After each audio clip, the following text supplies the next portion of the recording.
I'd like to show you something with a pack of Uno cards. So I'm sure we've all played Uno at some point in our life, so we just have the number cards here, 0 through 9 of each color.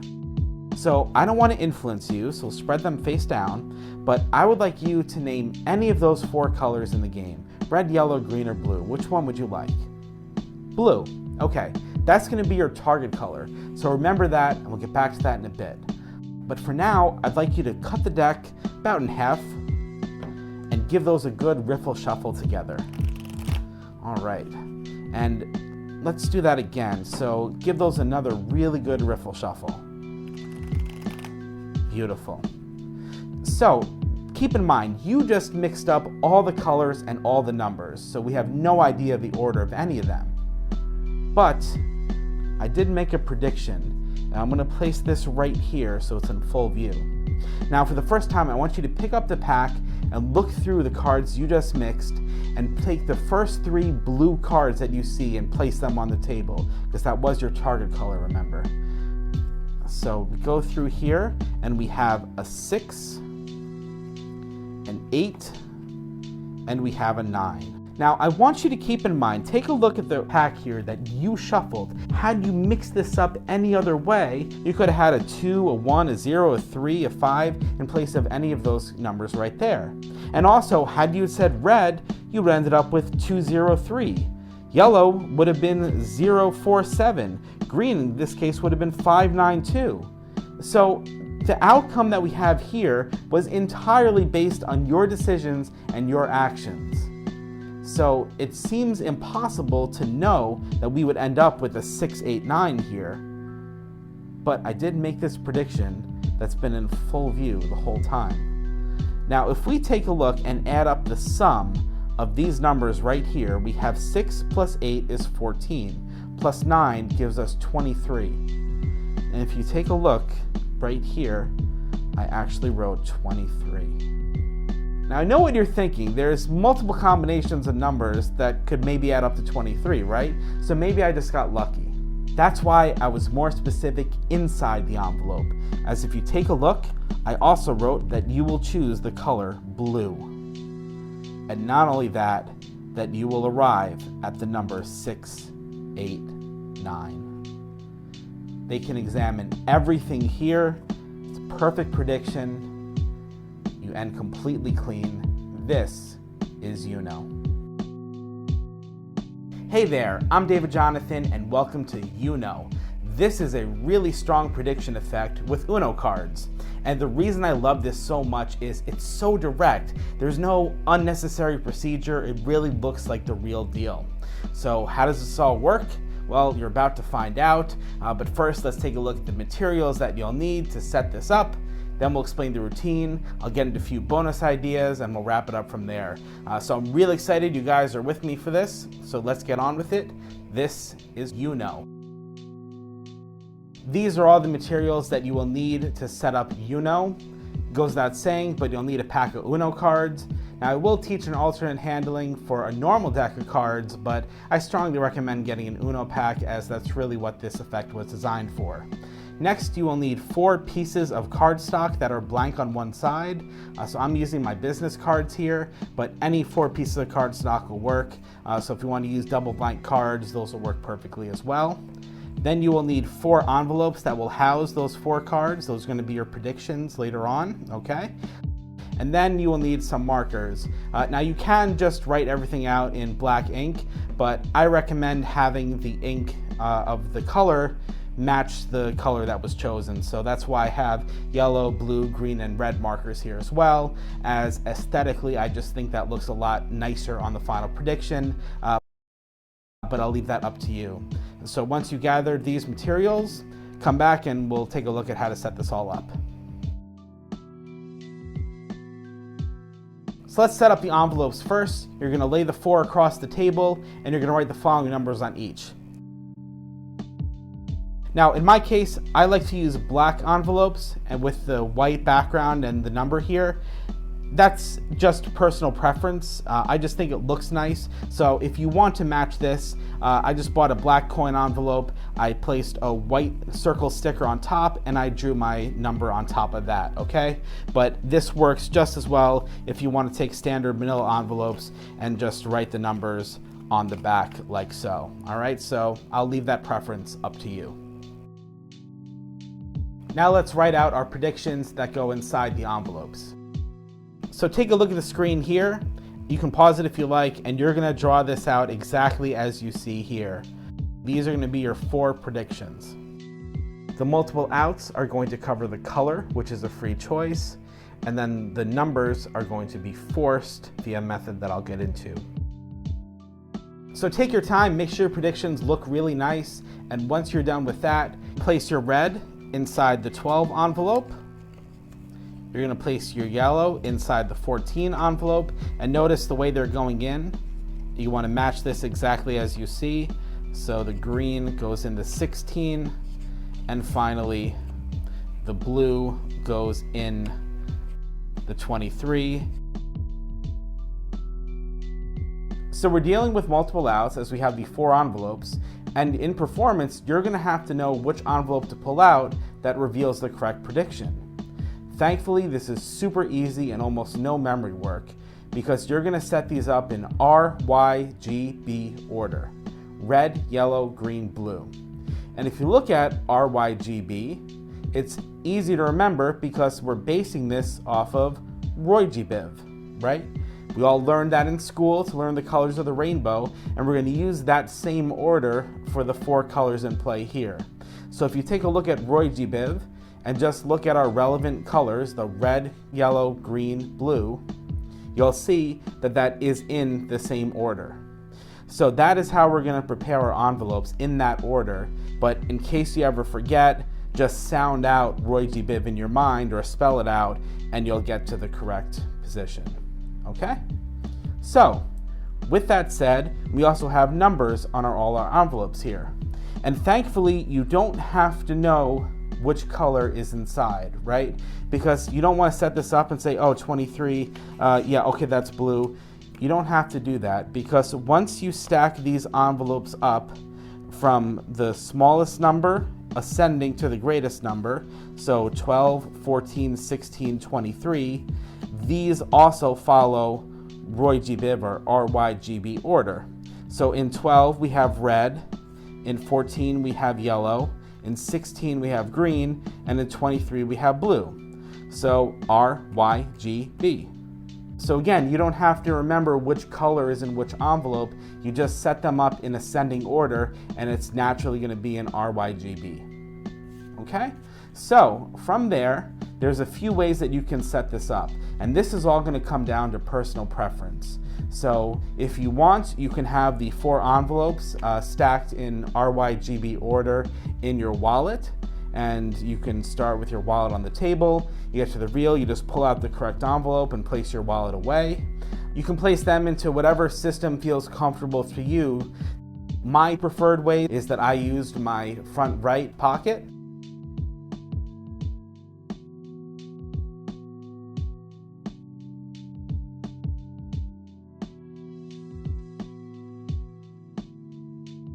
So just for the sake of clarity in this routine, I'll explain a very simple setup that's going to use your 4 pockets. So you're going to align the envelopes in ascending order, and then we would place your 12 in your front right, the 14 in your back right, the 16 in your back left, and the 23 in your front left. Okay? So with this particular setup, there's just 2 things to remember. The first is that our mental starting position is always going to be the front right pocket, and that the order that we're going to then count in is clockwise. So again, we have R, Y, G, B. So let's say they said yellow, for example. Well, I'm thinking to myself, I start on my front right, and I have red, yellow.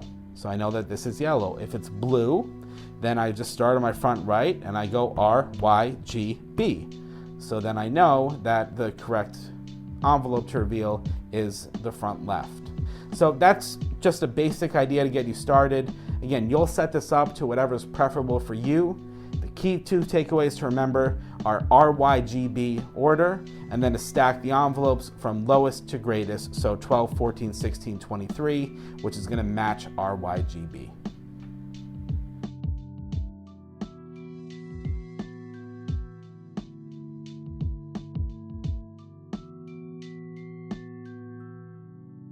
So you open up your Uno pack and you'll notice that there are 108 cards inside. Now we're only going to be using 40 in this routine. So you're going to take out the following cards. You're going to take out 0 through 9 with no duplicates in each color. So 0 through 9 in red, yellow, blue, and green. So just as you see here, I have all the necessary cards that we're going to need. Now, you're going to take out these cards, you can place the rest aside, and the first step is to make sure they're all orientated the same way. So if you look at the back of Uno cards, they have a one-way design. If I were to take this card and turn it 180 degrees, you would see that that is clearly upside down than the rest of the pack. So you're going to want to make sure that all these cards are orientated the same way to begin, okay? Then you're going to split them into your 4 piles for color. So you got your reds, yellows, greens, and blues. So remember, we have force numbers in each pile here. So you're going to take your red ones, refer to your predictions, and you'll notice that we're forcing 318. So you're going to place these 3 cards on top, and then the rest can be on the bottom in any shuffled order. Next, for yellow, we have 473 as our force number, followed by the cards mixed up in any order. Then we have 592, then the rest of the cards mixed up in any order. And lastly, for blue, we have 689, and then the rest in any order, okay? The last step is to take the red packet and take that bottom card, whatever it is. So if you flip it face down, it's going to be the top card here. And you're just going to spin that 180 degrees. So that's the only card in the packet that has a reverse orientation. Then you're going to pick up the yellow packet, do the same. Take that card on the bottom, spin it around. Take your green packet and do the same. The blue packet you leave alone. You do not touch the bottom card there. Finally, we're going to stack these up. So it's very simple, as you'll notice. This wasn't by accident that we have 3, 4, 5, 6, because that just helps you. That's the order these are stacked in. So we're going to pick up the 6. We're going to count down 5, 4, and 3. Okay, so your final order of the cards, you're going to have the blue stack, the green cards, the yellow cards, and then the red cards, with the red cards at the face. So if you're to flip this face down, your blue cards would be on top. Now remember, we reverse orientated 3 cards in the pack. So if I spread these out, you can spot those right away, because you can look right here, you can see the O instead of the U, but it's way easier to look for this Mattel copyright in the upper left corner. So if you take a look here, it says copyright Mattel in the bottom right. That's what I use to spot those reversed cards, because those are going to be our divider cards, right? We're going to use those as indicators. So you'll notice we have 3. We have 1 here, 1 here, and 1 here. They're very easy to spot when you look for that ink among all the black in the upper left corner. So what does this tell us? Well, these are going to cue us to this color separation of the spread here. So I know that starting here, all of these cards up to and including my divider are my red cards. The next section is going to be all my yellow cards, including the divider. Then from this card all the way to this divider is my green cards. And then the top cards here are going to be my blue cards. So as you can see, we're using RYGB, or RYGBIV, again, and this time it's going to help us with the order of the colors in the face down spread. Now you'll see why that's important later, but again, the only thing you have to remember is RYGB order for the 4 colors.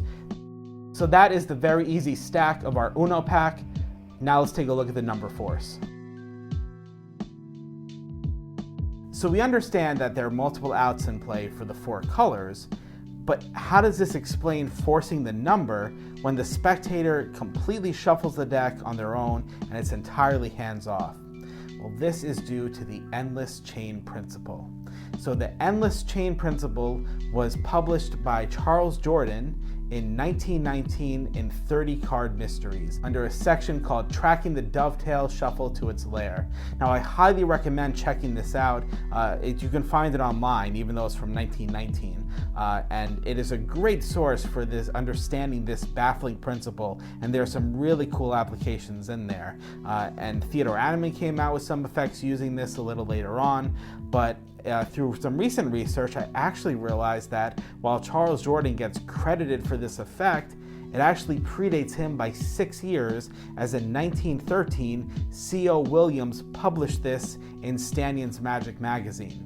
So it's crazy to me that a principle over 100 years old that's so baffling kind of got tucked under the rug a little bit. It's not as well known. So I'll just show you basically how this works. I won't go into all the details of it, but I have a pack of cards here, and you'll see that I've reversed the ace, 2, 3, or 4 diamonds in order, okay? So basically, if you would take the cards, cut them in half, give them a riffle shuffle,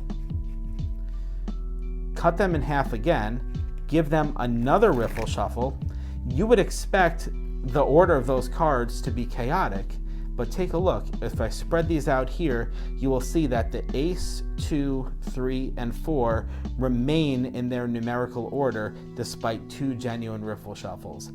This is the endless chain principle.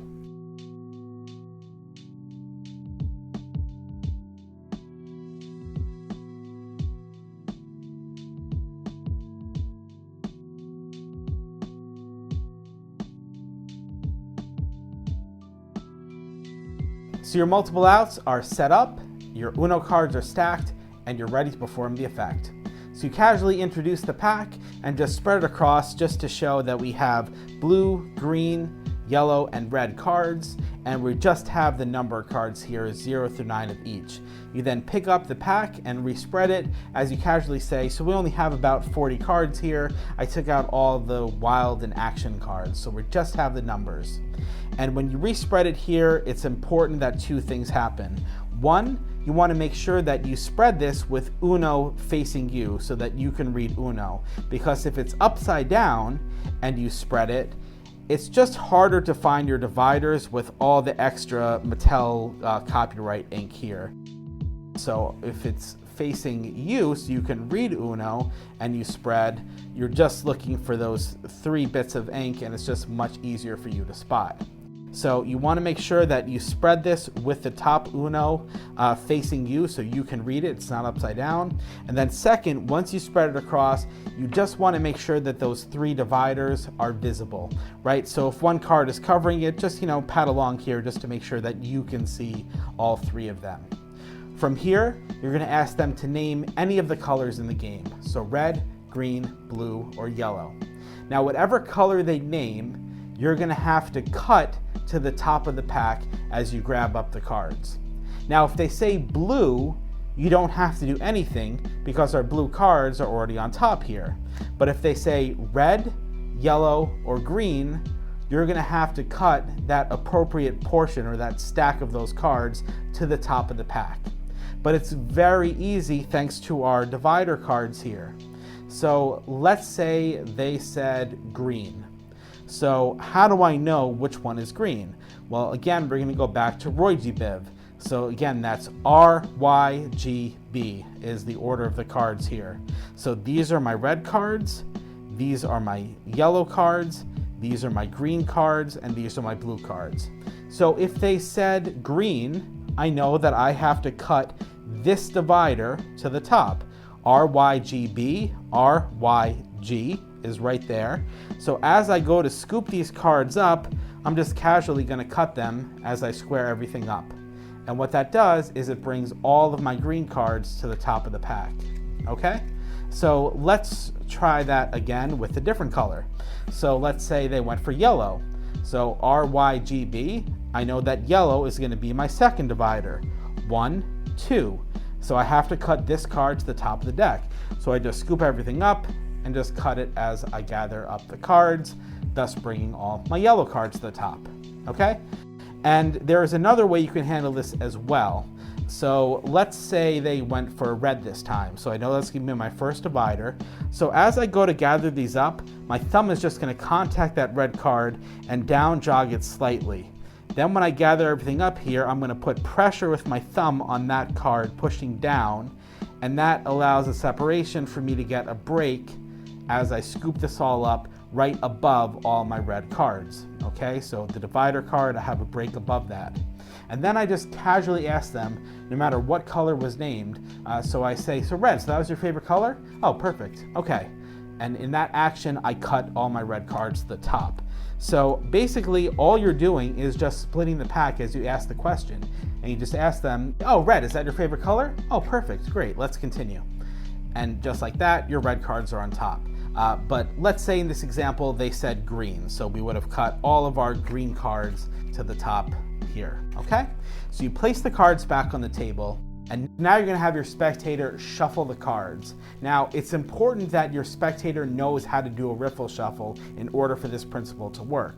So I wouldn't lead with this effect. I would do a card trick earlier, and I would say during that effect, give the cards a good mix, give them a good riffle shuffle, and I would watch and note how they shuffle the cards there. So if I note that they can do a good riffle shuffle, then I can hand to them with confidence here, and it will work. But if they can't do a riffle shuffle, you still can't perform this effect. You just do the shuffles yourself. And I can attest that it is just as effective. You don't lose any impact to your spectator if you have to do the shuffling sequence yourself. And even for magicians too, because it's clear that you're not doing false shuffles. You're doing legit, real shuffles. So you should have no control over the outcome of the shuffled pack. Right? It's not like they're thinking, oh, it's in a stack and he's doing false shuffles, nice try. You're showing clear as day that these are legit shuffles, okay? So again, let's get into the shuffling sequence now, as it's very important how you phrase this. So again, your spectator is thinking of a target color.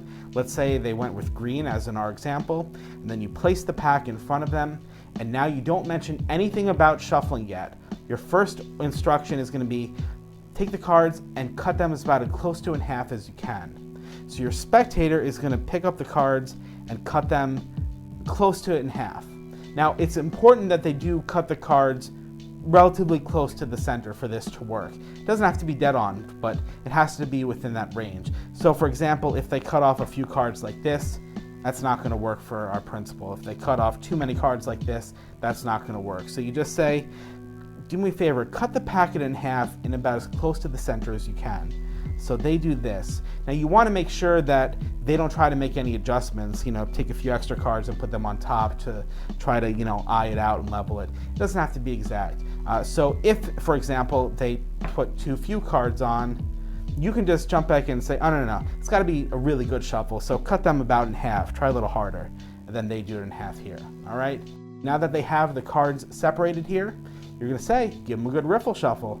So your spectator now shuffles the cards together here. It's completely hands off, which makes this so baffling. So they square everything up. Now for the second shuffle, you have to cut the pack for them, okay? It just has to do with this principle because you need to cut more than halfway down. So I don't want to leave it up to the spectator because if they cut it in half or too close or a little bit less, it won't work. So I always let them cut it in half the first time, do the riffle shuffle and square up. Then I take the pack and I pick up and I cut a little more than half the deck. So I'm going to pick up about 2/3 here and place that down. As long as you take more than half the pack for the cut here, the effect will work. So I always go for about 2/3, okay? It's in my safe zone that I know I'm not going to cut it too close. So I'm going to cut about 2/3 here. And now I'm going to say, give them one more really good riffle shuffle. So now the spectator does the shuffle. All right? And now everything is set. So just to recap that sequence here, you cut the color of your spectator name to the top of the pack. You say that's going to be your target color. We'll get to that in a bit. Then you're going to say, cut the cards about as close in half as you can and shuffle them together. So they do that. And then I say, all right, why don't you do that again? And I cut off 2/3 of the pack and they shuffle them together and close it up. So now we are home free. Believe it or not, that sequence, thanks to the endless chain principle, is going to reveal their card in that position. So now you're going to remind them that they just shuffled up all the colors and all the numbers into a completely random order that nobody could know. And then you're going to introduce your prediction. So remember, you've had all that time from that entire shuffling sequence to just go through the RYGB order to know which color to pull out. So in this case, it's green. So I'm just thinking always start in my front right pocket. That's my mental starting point. And then RYGB. So that's RYGB. So I know that it's my back left pocket. So you would reach in and then you bring out this prediction and place it onto the table. So now you tell them to pick up the cards and hold them face up, which they do like this. And then I ask them to go through and take the first 3 green cards they see, because remember that was your target color, and place them into a row on the table. So they're going to spread through, and believe it or not, it's always going to be 5, 9, 2. So there we have the 5. We go through, there's our 9, and finally there is our 2. It is unbelievable how this principle works. It'll fool you the first time you do this, but there we are, 5, 9, 2. So now you want to really milk this. So you're going to take the cards back and you're going to spread them wide across the table here, okay? Now you want to point out the impossibility here, because you could say, now keep in mind, had you shuffled this any differently, you could have had a 7 or a 0 or 4, any of these other green colors in place of those cards here. And you could have said yellow. Had you said that, you would end up with 0, 6, 2. Or blue would have been 9, 2, 1. Red would have been 2, 6, 7. It was entirely in your control as you shuffled the cards and you chose the color.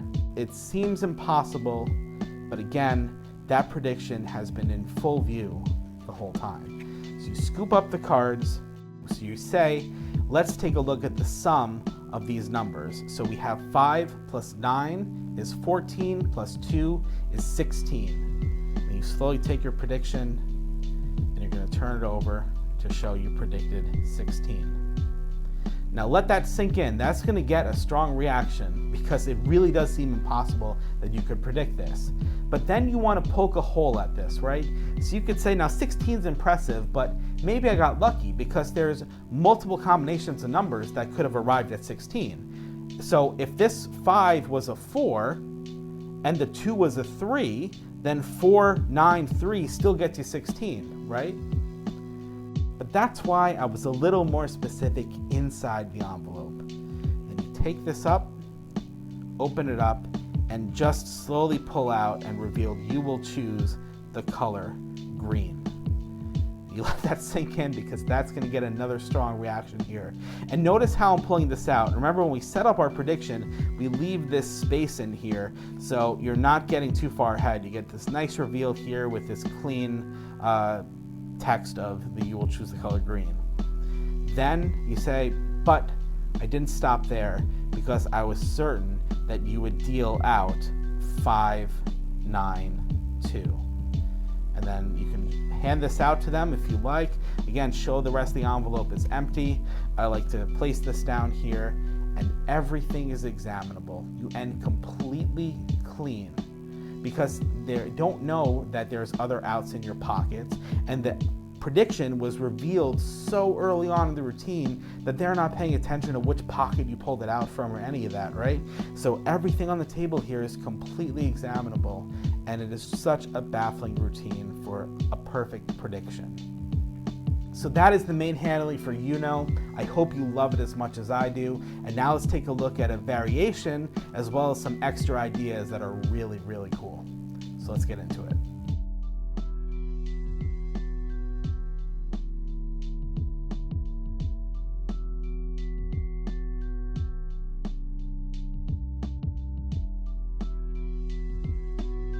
In this variation, we're going to eliminate the multiple outs and we're just going to force one number. So let's say, for example, we have a prediction that can now be in full view from the start. So we'll place that right there. And your setup is going to be similar but different. So in this case, I'm going to force the number 328.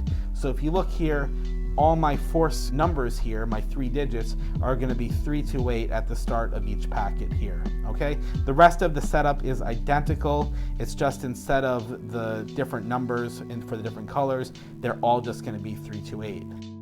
So you'd begin the effect the same way. You'd introduce your prediction or whatever, and then you would spread out the cards like this, except when you spread this out, you just want to make sure that they don't notice 328, 328, 328 at the front of each of the color packets here. So I like to spread it something like this, and I can pat this along just to show the different colors, but I'm doing a little bit of a tighter spread so you're not seeing that pattern. So I do a little bit of a tighter spread, and then if you do it like this, you can leave this out here for longer as you talk. Okay, then you're going to scoop this up, and just like before, you're going to respread it face down, and then you're going to ask them to name any color. So let's say they go for blue, just keep this simple. So you would cut whatever color you have to the top if necessary. Just as before, you would ask them to cut the pack in half, give it a good riffle shuffle, cut it in half again, give it another good riffle shuffle, and then ask them to place the first 3 blue cards that you see on the table. And now I would take the packet back and I would spread this out, but I would do this a little bit differently because I can show that everything is really well mixed and that they could end up with different numbers just as before. But what I'm doing here is I'm keeping a block on top because due to the setup of the deck, they're going to see a lot of 3s and 2s and 8s sort of clumped together here.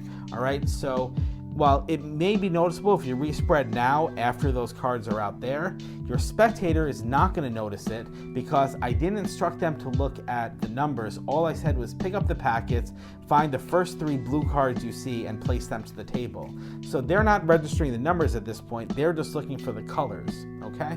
So again, if I wanted to spread this in my hands, I would just do a block push off and then spread the cards here just to show them cleanly mixed. So that takes care of that. I mean, there's just a little bit of a pattern in the pack here that you'll want to cover up with this method. And again, at any point, you can even just say, and again, remember, you shuffled up the cards, a really good riffle shuffle, so they really are in no particular order. And that would kill the rest of the setup here. So you can always do that, you know, as a gesture and just give it a shuffle. But we have the 328, and then you can show the prediction in full view from the start is also 328. But I would take this a step further if I were to use this, because this is a utility to force a single number. So I really wouldn't do this. I would still stick to the original routine with the multiple outs and the extra revelations. But what I would use this for is as part of a larger routine. So for example, maybe this is part of a book test where you would say, all right, turn to page 328 in the book, the first word on that page or the largest word on that page, and that would be something you have predicted in advance, or you can just read their mind on that point here. This could be a calendar in the US. The calendar system is, you know, month and date, so this could be March 28th and have that reveal as part of a date, wherever you want to take that. If you add a 4th digit, this could be a PIN code, right? So this could be a PIN code revelation. If you force another, just have this, you know, 3287 and have 3287 stacked up all the way. It can be the last 4 digits of your phone number. If you want, you can also have 328 and have this be the combination to a lock that's locking a prediction or something. So take this for what it is, as a utility to force a number, but I would use this in one of those larger context routines instead of just a prediction on the table. But I just wanted to share that, as it is a really nice bonus addition that you can do with this method. Another idea I'd like to share is that this can be used with a normal pack of cards. So it's kind of self-explanatory when you think about it, but instead of red, blue, green, and yellow, you have clubs, hearts, spades, and diamonds. So you would just remove all the picture cards from the pack and leave you with ace through 10 of your number cards, and you would have the same setup as before, just adapting it to a pack of cards. So maybe some people would prefer that. If you do want to go that route, the justification for removing the picture cards would be that we're going to use this pack of cards as I'm going to have you create a number with it. But it doesn't make sense to keep the picture cards in there, as those are letters, so I removed them, as we're really just going to be focusing on the remaining numbers, okay? So that would be a way to get into the effect using just a regular pack of cards. But again, I strongly recommend using the Uno cards, as that's what this was really designed for. As I explained earlier, when your spectator names a color, you just have to cut that appropriate color to the top of the deck, unless of course they name blue, because it's already there. Also, if they name red, you do not have to cut the pack either. So I'll explain how this works. So just as before, we spread out the cards, they say red, you don't cut them. You just say, take the cards, cut them in half, which they do. They shuffle the cards together. And here's the one change. Instead of cutting more than half the cards, now all you have to do is cut a little less than half the cards. They shuffle these together, and then when they go to spread the cards, your 3, 1, 8 will always be at the face of the deck when you spread for the red cards, okay? So it's just as before. You don't do anything, you don't cut the cards, except when you go to cut the pack for their second riffle shuffle, just cut off less than half instead of more than half, and the red cards will be in the correct position. Another idea I wanted to share is using a multiple out envelope. So there are a number of 4-out envelopes on the market, notably Blake Voigt's number 4 envelope, and the one that I like to use is the Quattro wallet. So it'll change slightly if you decide to use one of these wallets. So let's say they said yellow. So I would pull out a card like this with 14 on the back, as you can see here, and then cover, and so you will show yellow, and it'll arrive at the number 473. All right, so that's just another bit obvious idea, but wanted to include it here because this is definitely a great option. Another tip is during the reset, you will have to stack the 3-digit force numbers again for each color. So it's a lot easier to just write out a quick crib for what those 3 numbers are. That way you can have that on you. I like to keep that in like my notes app or as a picture in the gallery of my phone.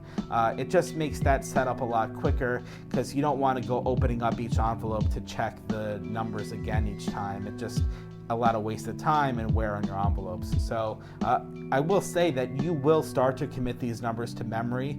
It's just sort of a creature of habit after performances. You'll get used to the force numbers. But until then, just write out a quick crib. It'll just help you with the reset.